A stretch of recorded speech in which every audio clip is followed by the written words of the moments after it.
Fais gaffe, Randall, me dis-moi, fais gaffe. Sharon qui a envoyé au Beyrouth Ouest, tu te rends compte? Une histoire poignante autour d'un secret ignoble qui lie 8 personnages.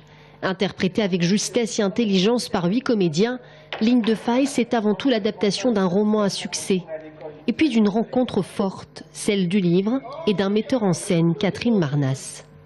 C'est vrai que c'est un peu une folie. Je sais que d'adapter un roman, c'est déjà pas forcément évident. Antoine Vitesse disait il faut faire théâtre de tout.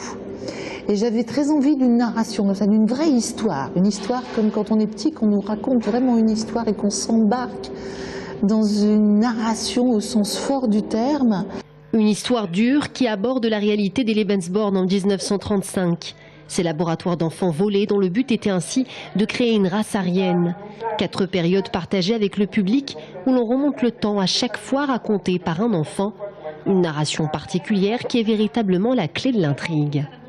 C'est un âge d'impuissance, c'est un âge où on est dans le pouvoir des adultes, dans le désir des adultes, où on saisit des bribes de la violence du monde, mais on n'arrive pas à la comprendre complètement. Écoute-moi, je t'en prie.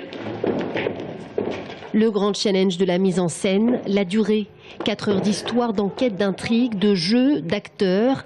Un défi quant à la performance des comédiens, mais également pour la mise en scène qui doit savoir entretenir son rythme. Ils sont que 8 sur le plateau. En général, les spectateurs sont très surpris au salut, parce que comme ils font un nombre de rôles avec perruques, changements, d'ailleurs je regrette toujours que les spectateurs ne voient pas les coulisses, c'est un peu comme de la Formule 1, donc du coup c'est un vrai challenge pour eux. Oui.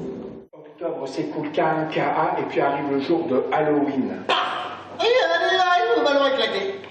Ligne de faille, un spectacle déjà joué à plusieurs reprises sur différentes scènes de France. Et souvent le même verdict. 4 heures après, le public n'a généralement pas vu le temps passer.